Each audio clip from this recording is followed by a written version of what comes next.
Sawa ka na ba sa tinola at adobo na kadalasan luto sa bahay mo? May ituturo ako sa iyo par, madali lang ito. Tapusin mo na itong video, sigurado makukuha mo ito. Siguradong mura at pasok na rin sa panlasa mo.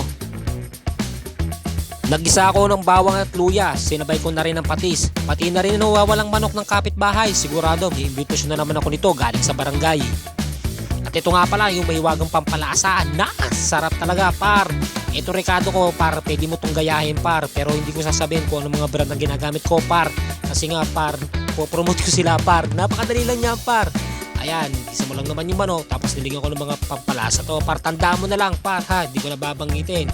Sa mga seasoning yan par, hindi mo mabibili ito sa mga turo-turo tindahan, kadalasan sa department store par. Nilagay ko na nga pala yung kamatis dito. Ang tawag nga pala sa luto ko ay kinamatisang manok ng kapitbahay. Ayan na, hinalo-halo ko ng konti. Yung manok dyan medyo matigas pa. Tapos nilagay ko na rin yung carrots, tsaka tong patatas. Kasi pakukuluan natin yan. Pag nilabog mo masyado yung manok sa pagkakagisa, maaaring pumangit na yung itsura nyan. Kaya ganyan, sabay sila sa kulo, sabay sila lumambot habang juicy pa.